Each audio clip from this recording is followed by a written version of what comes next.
Are you ready to eat your words?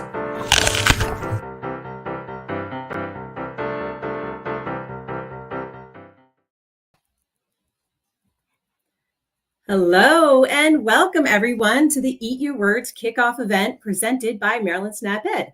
My name is Krissa and I will be your host. So you might be wondering what Eat Your Words is. So Eat Your Words is a campaign that's all about connection. We started out by giving away the book Sylvia, Spinach to partnering schools across the state. And that book's about a little girl who tries something new. You can probably guess what that new thing is. But through the book, we are hoping that we can connect reading to healthy eating. But it's more than just that. We want you to feel connected to other Maryland families who are committed to a healthy summer through reading together, trying new foods, or just spending time having fun. So students at participating schools have been partnering in activities and events over the past several weeks centering around Sylvia. But now it's time to invite the whole family into the fun, and that's why we're here today. So many families here joining us tonight received a copy of the book Sylvia, Spinach from your school, but everyone's welcome to join the Eat Your Words campaign starting today. And that means a summer of trying something new. So if you received the book Sylvia, Spinach at your school and you have the book, click the heart or a thumbs up so we can see that. If you did receive a book, you also received a bookmark. Because we're all about trying something new, on the bookmark should be the location and times of a farmer's market, farm stand, or other source of fresh, healthy food near you, so that this is a great chance for you to try something new. So if you did not receive the bookmark, everyone can find a farmer's market through the Maryland Farmer's Market directory. So we'll be talking a little bit more about farmer's markets later, but we hope you'll make the farmer's market a part of your fresh food summer. Whether or not you have the book, we've got resources for you. So in just a minute, you'll get to enjoy hearing a reading of Sylvia's Spinach by the book's author. So even if you don't have the book, you'll get to enjoy that. But everyone can enjoy the Eat Your Words website at go.umd.edu/eat-your-words. And there you'll find resources for students, teachers, and parents. In the parents section, you'll find a parent's guide. So this was sent home with the book. So parents, be sure you give that a look, whether you receive the book or not. So after tonight, we'll be sharing lots of ideas for your fresh food summer. Follow us on Facebook and Instagram and share what you're doing to make it a fresh food summer. So tag Eat Smart and Eat Your Words in your social media posts. Okay, so before we get to our main event, you are not the only ones that are excited about Eat Your Words. The fact that families across Maryland are joined together to prioritize reading and trying new foods attracted the attention of Governor Hogan. So today we're joined by Sue Koo, who's the Deputy Director of the Governor's Office of Immigrant Affairs within the Governor's Office of Community Initiatives, to honor you for being here. So welcome, Sue, and thanks so much for bringing this honor of having words from the governor here. Well, thank you so much for your kind introduction, Krissa. Well, what a night. I'm very excited, honored to be with you all tonight as part of Governor Hogan's Office of Community Initiatives, as part of our Office's community outreach efforts. It is always great to interact and communicate with you and witness how you change Maryland for the better, how you make a real impact for our communities. And Katherine, the author, you all gonna meet a little later. Congratulations to you on presenting Sylvia's Spinach tonight, and thank you for encouraging, inspiring everyone with your book and with Sylvia. And thank you for letting me know this year actually marks the 10th anniversary of your book being published. So congratulations. And another important note I would like to bring to you tonight is that I want to recognize, support a great continued partnership from the Maryland Department of Human Services. I truly appreciate the department's leadership and Office of Nutrition Assistance programs. So I truly hope that this partnership and support is going to be continued, and you can continue to expand your program as well. So Eat Your Words is absolutely special, and this initiative is more than important than ever as we are recovering from COVID-19. We've gone through challenges. It was tough, but you stayed so strong, so resilient, which I am so much inspired by. And now we're here today to continue a great mission, taking care of our neighbors, families, children, and those who need a little bit more assistance and their health, well-being. Each one of you is carrying a great responsibility, educating each other and creating a better future. That's exactly what you are doing, and I'm so proud of that. And I have no doubt you are making real changes. And more importantly, well, who wouldn't love going to a farmer's market, picking fresh ingredients and fresh spinach and making great food, having fun, and sharing love with the people around us? So this is incredible. Now I would like to present a citation from Governor Hogan to proud organizations, families, individuals who have participated in this incredible program and make tonight's gathering possible. So, greetings. Be known that on behalf of the citizens of the state, in recognition of the Maryland SNAP education program designed to collaboratively inspire finding, cooking, and trying more healthy and fresh foods this summer, starting with the distribution and live reading of author Katherine Pryor's book, Sylvia's Spinach, and continuing with the various local events to simultaneously promote increased reading and more beneficial food choices among families. We are pleased to confer upon you this governor's citation on 9th of June 2022 by Governor Larry Hogan, Lieutenant Governor Boyd Rutherford, and Secretary of State John Wobensmith. Congratulations to everyone again. Thank you so much for having me. Thank you, Sue, and thanks to everyone, all of our partners across the state, both in state agencies as well as nonprofit partners, and especially the schools and youth sites that we work with, because without them, we can't connect with families. And so, speaking of connecting, it's time for us to connect with the author of Sylvia's Spinach.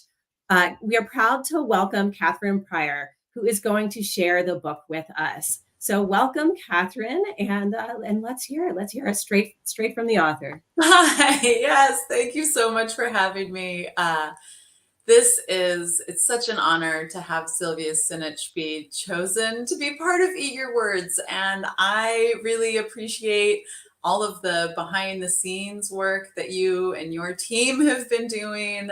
You've been putting in all of this effort to creating these incredible resources and events. Thank you. It's been such a joy to see. I also really need to thank illustrator Anna Raff, who created the image of the character of Sylvia, and the creative forces at Readers to Eaters for making her so darn cute, because I have been loving seeing the pictures of her in all of the gardens and markets and classrooms across Maryland. It's so fun to see her come to light and have her own adventures. So to anybody watching, if you take a Sylvia with you or spot a Sylvia somewhere on an adventure, please post pictures, because they make us so very, very happy. And I'm going to read Sylvia's Spinach in just a minute. But first, I had a question for everyone here tonight. Does anyone here have a food that you didn't used to like, but now you do like? As an example, when I was a kid, I didn't like tomatoes. Couldn't stand tomatoes. I didn't like tomatoes until I was 25 years old, and now I love tomatoes. I'm growing 4 different kinds in my garden. So if you have a food that you learn to like, please write that food in the chat, and hopefully we'll have a chance to talk about some of them after the story. And so without further ado, I'd like to go ahead and read Sylvia's Spinach. It was written by me, illustrated by Anna Raff, and published by Readers to Eaters.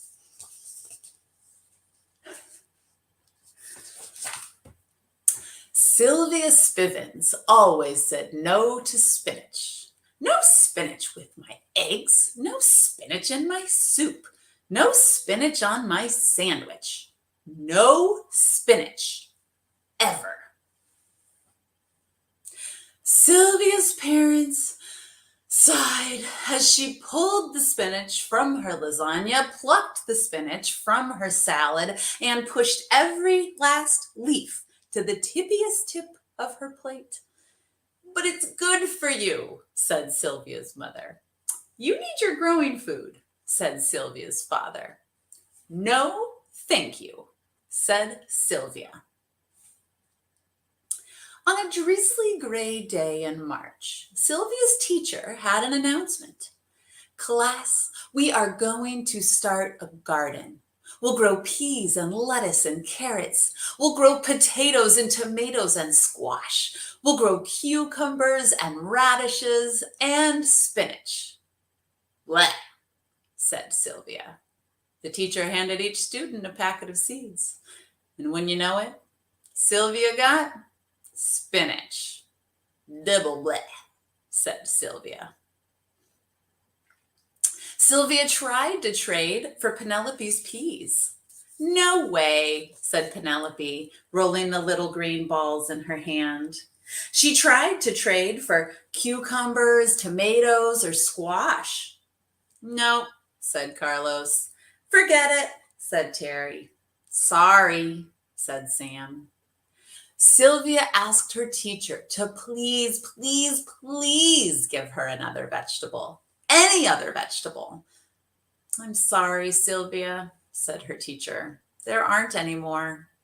Sylvia was stuck with spinach. Sylvia tore open the packet and looked at the little brown seeds in her hand. Sylvia's seeds looked so unspinachy. And you know, Sylvia's a really good student. So she followed her teacher's instructions and covered each seed with a thin layer of dirt. Then she sprinkled the seeds with water and put them in the classroom's sunniest window. "Now what?" asked Sylvia. "Now we wait," said her teacher. Days passed, and the dirt still looked like dirt. The peas were the first to sprout, shooting up out of the dirt like tiny beanstalks. Sylvia's dirt still looked like dirt. The cucumbers and squash sprouted next, sending 2 round leaves out of each seed. Sylvia's dirt still looked like dirt. One by one, all of the other seeds sprouted. "Spinach," muttered Sylvia. But on the first sunny day of April, Sylvia's spinach sprouted, sending 2 long shoots poking out of the dirt. The plants were smaller than Sylvia's smallest finger, but they were strong enough to push their way toward the sun. "There you are," Sylvia shouted, "my spinach." Every day, Sylvia checked on her baby spinach. "Good morning," she whispered. She watered her spinach and made sure it got just exactly the right amount of sunlight. And every day, Sylvia's spinach grew a little bit taller and a little bit stronger. And on a blue sky day in May, the students planted their garden. They planted peas and carrots and lettuce. They planted potatoes and tomatoes and squash. They planted cucumbers and radishes, and Sylvia planted her spinach. Weeks passed. The sun shone and the rain rained. And every day, Sylvia's spinach got a little bit bigger and a little bit rounder. The peas sent long, wavy shoots up towards the sky. The cucumbers and squash grew big, rough leaves that even the slugs wouldn't eat. And by the last week of school, Penelope's pea plants had beautiful white flowers, but no peas. Terry's tomato plants had tiny yellow star flowers, but no tomatoes. Carlos's cucumber and Sam's squash had big yellow flowers the size of Sylvia's hand, but no cucumbers, no squash. In fact, there were only 3 vegetables ready to eat in the garden that day: lettuce, radishes, and Sylvia's spinach. Class, the best part about having a garden is eating what we've grown, said Sylvia's teacher. So the class nibbled on fresh lettuce. They bit into fat red radishes, and everyone munched on bright green spinach leaves. Everyone except Sylvia. Sylvia sniffed the spinach. It didn't smell bad. Then Sylvia stuck out her tongue. Licked. It didn't taste bad. So finally, Sylvia opened her mouth and bit that spinach leaf in half. Crunch!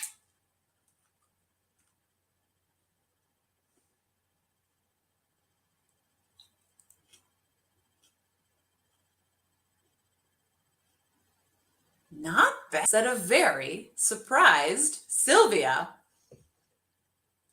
As the other students picked a little of this and a little of that to take home to their families, Sylvia picked bunches and bunches of spinach. After school, Sylvia raced home to deliver her spinach. Look, Mom, look, Dad, called Sylvia. Look at my spinach. It's beautiful, said her mother. It looks scrumptious, said her father. But Sylvia, what will we do with it? Asked her mother. You don't like spinach. I tried it, Mom, Sylvia said. It's good. We can do anything we want with it. So that night, Sylvia tried spinach in her lasagna. She nibbled spinach in her salad. And wouldn't you know it, Sylvia's spinach was delicious. The next day, Sylvia ate spinach with her eggs. She ate spinach in her soup. She ate spinach on her sandwich. And that was the summer Sylvia Spivens said yes to spinach. And here's a little bit of information if you want to try planting a garden this summer. And now, thank you so much for reading with me. That was a lot of fun. That book came out 10 years ago, and I still have a lot of fun reading it. So now we have a challenge for you. We are hoping that just like Sylvia, you and your family will try something new this summer. Shop at the farmer's market, participate in summer meals, experiment with gardening at home or in a community garden, and try cooking together as a family. Did you know that you can use SNAP benefits at most farmers markets? A lot of people don't know that, but it's a great way to support local farmers and to get the freshest food in town.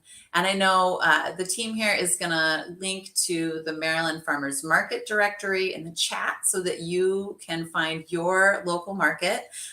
We're also going to link to the Maryland Home and Garden Information Center for tips on growing your own food. And there's Eat Smart recipe database where you can find tons of recipes using delicious fresh produce. I know I always think that food tastes best when it was grown close to home.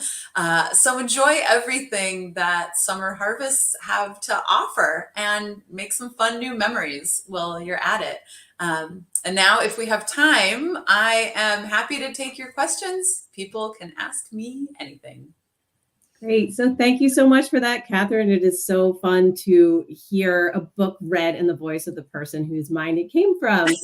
And just to get us started, so if you have a question, please post it in the chat. We will get to those as we can. But just to get us started, I had a question for you is, do you always write about food? You know, it's funny. I don't always write about food, but I seem to always write about things that are still somehow related to food. So as an example, I have a book about bees, which are, of course, a very important part of growing a lot of our food. Pollinators are super, super important. I have another book called Hello Garden, where it's just a family in their garden and they have a little bit of food and a lot of flowers and some nice trees. And it's just, it's a family enjoying the day in the garden. So for whatever reason, I just absolutely love, I love studying food. I love to eat. And I just find it really, really fun to write about. Next year, I have a book coming out about strawberries. I have a book coming out about butterflies, and I have a book coming out about rain, which of course we need to grow food. So even when I'm not writing about food, I seem to be writing about things that are somehow still related to food and farming. We have our first question from a viewer is whether you have your own garden. I do. I do. I'm very, very lucky. We have 3 raised beds in our backyard. Right now, we are growing kale and lettuce. We just harvested the last of our spring carrots, which were really fun, and have some beans and peas. I just put in my own zucchini and squash and cucumbers and tomatoes, so I'm getting excited about summer. And then we also have raspberry bushes and a blueberry bush. So if I can get to it before my kids do, we always have a lot of fun eating berries in the summer. That's amazing. Now, this is a hot one here. Anita, thank you for this question because I think it's on the mind of a lot of families. My 3rd grader brought home the book. We got through half of it, but he's scared to try new foods like Sylvia. Any suggestions on getting him to try veggies? Yeah. So, that is a great question. Thank you. And I am a mom of young kids myself. I totally feel this question. I want to just start by saying that we know with kids, it often takes exposing someone to a new food 8 to 10, 12 times until they like it. So I would say that just because someone doesn't like a new food once doesn't mean that they won't grow to like it the more they're exposed to it, right? So the more we try different foods prepared in different ways, that can be a really fun way to do it. So I know one of the things that I talk a lot about is smoothies. This is not a new idea. I didn't make it up. But if you have a kid who likes fruit, but maybe is like a little bit nervous about vegetables, one thing that we do in my house is we'll add some fresh spinach leaves to our smoothies. So I'll have like a banana and some yogurt and maybe some frozen blueberries. And then you add a handful of spinach to it. And it's really, really good. It doesn't taste like spinach. It makes it an interesting color. And so that's one way to maybe get kids thinking about a familiar food in a new, maybe more exciting way. The only other thing I can say is that I also really like to talk about how with kids, their tongues are still growing, right? Like kids are just growing every day. And so just like the rest of them, our tongues and our taste buds are changing as we get older. And so I think it's important to talk about how, just because you didn't like a food when you were 3 years old, 4 years old, doesn't mean you won't like a food when you're 7 years old, 8 years old, or like me and tomatoes, 25 years old. I guess that just took me 25 years for my tongue to grow into liking that. But it's just like the rest of us, our tongues and taste buds are still growing. So it's always worth revisiting a food that you think maybe you don't like to see if your tongue has grown into it. Thanks for all those tips. And I can tell you, as a parent, I feel that pain as well. But I also know that my 6-year-old just spontaneously picked up a piece of cauliflower off his plate after many, many, many times and said, "Oh, I like it." So it can happen. No guarantees he's going to like it next time. Garden really is an amazing way to do it. If there's a way to taste something that's growing in the garden, I know like my kids were always hesitant to have lettuce in a salad, but like we just have lettuce in our garden and they'll go out and pick a leaf and just munch on it. And like, I don't know, it just tastes better in the garden. I don't know why. So if there's any way of getting access to a garden, access to food growing, might just be on a sunny balcony. You can have a little pot with some greens growing just to see if it tastes different when it's picked fresh. All right. The next one is a quick one. Do you like okra? Well, I actually live in the Pacific Northwest, and so okra is not often on our menus, unfortunately. But when I have had okra in the past, I have really enjoyed it, especially pickled. Yeah, gotta pickle it. All right, here's a great one from Iris the gardener. What inspired you to write about a girl that didn't like spinach? So I used to have a job where I worked with hospitals all around Washington State, which is where I live, to try to get them buying more healthy, local, sustainable foods for their cafeterias and patient meals. And I worked with schools a lot because a lot of times we could use food from the same farms. And so one time I was in my state government capital talking to my legislators about farm to school programming and why it was so important. And when I was there, a dad told a story about how his little girl didn't like eating spinach until she grew it in her school garden. And after that, she loved eating spinach. She wanted to eat it 3 times a day.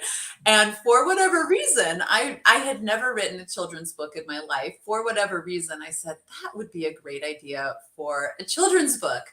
And, so I wrote a draft of it. I tried it out. I shared it with a librarian friend. She told me like, oh yeah, you obviously don't know how to write for kids. So I ended up taking a night class at my local community college on writing for children and young adults. And I developed the draft through that class and then was lucky enough to connect with my publisher, Readers to Eaters. And it turned out they were looking for a book about school gardens. So honestly, that was just a story that I overheard in a meeting doing some farm to school advocacy. And I've always wished that I knew that dad's name. I could thank him and tell his daughter how much her story meant to me. That's wonderful. Well, thank you guys for those questions. We are going to start wrapping up, but not wrapping up because this is only the beginning. This, like you said, this is a kickoff. So the book arrived in schools, but it was just the beginning of a summer of what we hope are fresh food adventures, whether that's going to the farmer's market for the first time or the 100th time, whether it's planting your first seed or your 100th seed, whether it's cooking together for the first time or whether it's something you do every night.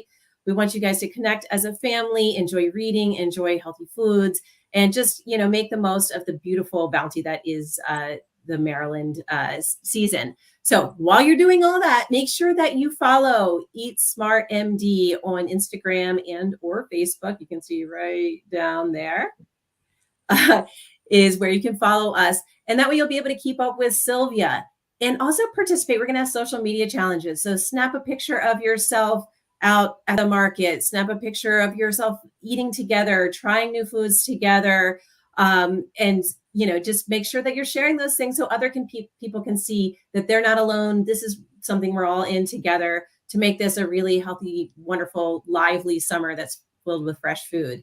We're also going to be having some local events in different parts of the state related to the book, and we'll be posting those on social media as well.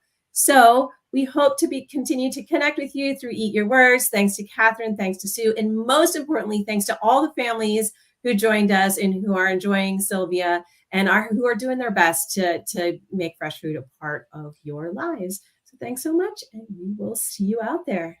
Bye-bye.